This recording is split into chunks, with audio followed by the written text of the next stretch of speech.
திமுக தலைவர் ஸ்டாலின் சரியில்லைன்னு தான் நீங்கள் வரீங்க, அப்படிதானே வரீங்க? நான் ரொம்ப தெளிவாக ஒரு வார்த்தை சொன்னேன். ஸ்டாலின் உச்சத்தில் இருந்து சினிமாவில் இருந்து நடிச்சு 10,000 கோடி சேர்த்தேன்னு சொன்னாரா உங்ககிட்ட? சேர்த்தேன்னு சொன்னாரா? இல்லை இல்லை இல்லை. அவர் நான் இவ்வளோ தான் வருமானம் சம்பாதிக்கணும்னு ஒன்று சொல்கிறாரு, அவ்வளோதான். அவருக்கான வருமானம் என்ன? அவர் எம்எல்ஏவாக இருந்து சம்பாதிச்சது. எம்எல்ஏவாக இருந்து என்ன சம்பாதிச்சது? எம்எல்ஏவாக இருந்து அவருக்கு வந்த வருமானம், தட் மீன்ஸ் மாச சம்பளம். அமைச்சராக இருந்து வந்த மாச சம்பளம். இப்போ முதலமைச்சருக்குன்னு ஒரு மாச சம்பளம் கொடுக்குறாங்க. இதை வச்சுட்டு அவர் ஒரு கணக்கு கட்டுறாரு. இல்லை, இவர்கிட்ட இருக்கிற கால முடிச்சிடுறேன். அதில் உங்களுக்கு ஒரு டிஸ்பியூட் இருந்துச்சுன்னா நீங்கள் நினைச்சிங்க ரைஸ் பண்ணுங்க. எடப்பாடி பழனிசாமி சொல்றாரு, அதில் ஒரு டிஸ்பியூட் இருந்தால் நீங்கள் ரைஸ் பண்ணுங்க. வேட்பாளர் பட்டியலில் அவர் ஒரு குற்றச்சாட்டு வைக்கிறார். தமிழ்நாடு இப்படி ஆயிடுச்சு அப்படி ஆயிடுச்சு, இளைஞர்கள் சீரழிச்சிட்டாங்க, சட்டம் ஒழுங்கு சரியில்லைன்னு பேசுறாரு. கஞ்சா வழக்கில் கைது செய்யப்பட்டு சிறையில் அடைக்கப்பட்டு பிணையில் வெளியில் வந்தவருக்கு எம்எல்ஏ சீட்டு. நீங்கள் தான் தமிழ்நாட்டை சீர்படுத்தி நல்வழிப்படுத்தி கொண்டு வர போறீங்கன்னா, அப்போ நீங்களும் எல்லா கட்சியும் மாறின்னு சொல்லிட்டு வந்துருங்க.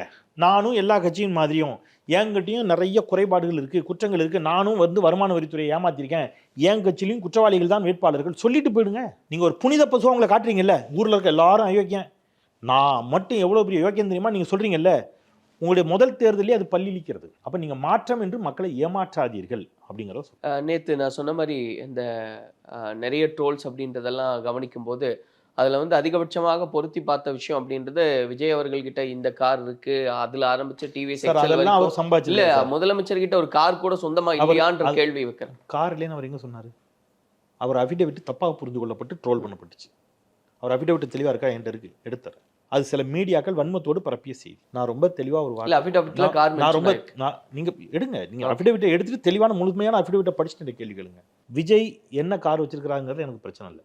நான் திருப்பி சொல்கிறேன், அவர் சினிமாவில் நடித்தவர், நிறைய சம்பாதித்தவர், அவர் BMW வச்சிருக்கலாம், எல்லாமே வச்சிருக்கலாம், எனக்கு அதில் பிரச்சனையே கிடையாது. நான் கேட்ட கேள்வி தார்மீகமான கேள்வியா இல்லையா, அது மட்டும்தான் பதில். நீங்கள் நல்ல நடிகர், நல்ல என்டர்டெய்னர், இன்றைக்கும் விஜய் படம் போட்டால் நான் கூட டிவியில் உட்காந்து பார்ப்பேன், சேனலை மாற்றாமல். அதில் எனக்கு மாற்றுக்கிறதே கிடையாது. நீங்கள் நல்ல என்டர்டெய்னர், அதுக்காக உங்கள் கையில் என்ன செய்ய முடியாது, ஆட்சி கொடுக்க முடியாது, என்னுடைய பார்வை. ஓகே.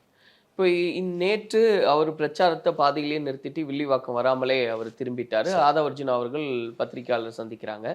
கொளத்தூர்ல காவல்துறை வந்து இன்னும் முதலமைச்சர் அவர்களுடைய கட்டுப்பாட்டில் அவங்களுடைய பிடியில தான் இருக்கு, நேற்று சரியான ஒரு அமைப்பு இல்லை அந்த இடத்துல அப்படின்றாரு. அந்த குற்றச்சாட்டுகளை எப்படி பார்க்குறது? எங்கள் ஊர் பக்கம் ஒரு பழமொழி உண்டு, ஆடத் தெரியாத நாட்டிய கலைஞர், ஆடத் தெரியாத நாட்டிய கலைஞர் தெருக்கோணல் என்று சொன்னார்.